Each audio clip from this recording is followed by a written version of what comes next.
வணக்கம். தமிழ் ஃபுட் கார்னரில் இன்றைக்கி புடலங்காய் ஃப்ரை பண்ண போகிறோம். புடலங்காய் கட் பண்ணி ரெடியாக இருந்ததுன்னா 10 நிமிஷத்தில் செஞ்சு முடிச்சிடலாம். இது சாம்பார் சாதம், பருப்பு சாதம், தயிர் சாதத்துக்கெல்லாம் ஒரு சூப்பரான சைட் டிஷ். இப்போ இந்த ஃப்ரையை எப்படி பண்ணுறதுன்னு பார்க்கலாம்.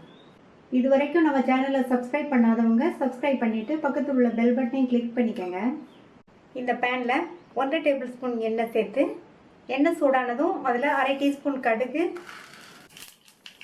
1/2 டீஸ்பூன் உளுந்து, 1/4 டீஸ்பூன் சீரகம், பருப்போட கலர் மாறிடுச்சு, சீரகமும் நல்லா பொரிஞ்சிருச்சு. கருவேப்பிலை சேர்த்துக்கலாம். இது கூட 4 டேபிள் ஸ்பூன் அளவுக்கு பொடியாக கட் பண்ண வெங்காயம், 2 பெரிய பூண்டு ஸ்லைஸ் பண்ணது. இது ரெண்டையும் லைட்டாக வதக்கினா போதும். அடுத்து புடலங்காயோடு சேர்ந்து இந்த வெங்காயம்லாம் நல்லா வதங்கும். வெங்காயத்தையும் பூண்டையும் லேசாக வதக்கி விட்டுட்டு கட் பண்ணி வச்சா 1/4 கிலோ புடலங்காயை சேர்த்துக்கலாம். புடலங்காயை ரொம்ப மெல்லிசாவும் இல்லாமல் ரொம்ப திக்காகவும் இல்லாமல் இந்த மாதிரி திக்னஸ்க்கு கட் பண்ணிக்கோங்க.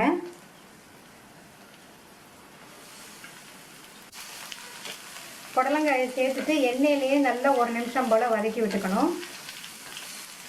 இந்த ஃப்ரைக்கு எண்ணெய் கொஞ்சம் அதிகமாக சேர்த்தா தான் நல்லாயிருக்கும். நான் 1 டேபிள் ஸ்பூன் எண்ணெய் சேர்த்துருக்கேன். இந்த காய் எண்ணெயிலேயே நல்லா 1 நிமிஷம் வதங்கிடுச்சு.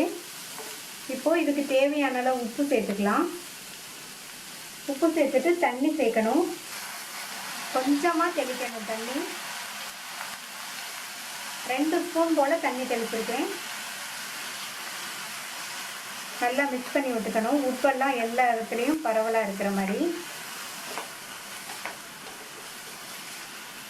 நான் இதில் 2 ஸ்பூன் தண்ணி தெளித்து வேக வைக்கிறேன். காய் பிஞ்சாக இருக்கிறதுனால அந்தளவு தண்ணி போதும். புடலங்காய் முத்தலாக இருந்ததுன்னா நீங்கள் கூட 1 ஸ்பூன் தண்ணி தெளிச்சுக்கோங்க. முத்தலாக இருக்கிறது உங்களுக்கு கட் பண்ணும்போதே தெரியும். மூடி வச்சிடலாம். காய் சாஃப்டாக வேகணும், குழைய வெந்துடக்கூடாது. அப்பப்போ திறந்து பார்த்து கிண்டி விட்டுக்கணும்.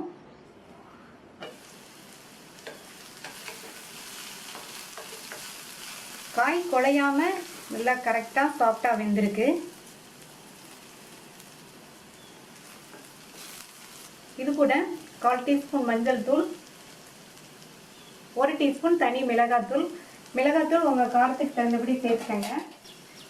1/2 டீஸ்பூன் மல்லித்தூள், 1/4 டீஸ்பூன் கரம் மசாலா தூள்.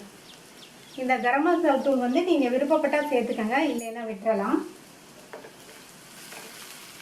இந்த மசாலா தூள்லாம் சேர்த்ததுக்கப்புறமா நல்லா ஒரு தடவை மிக்ஸ் பண்ணி விட்டுக்கணும்.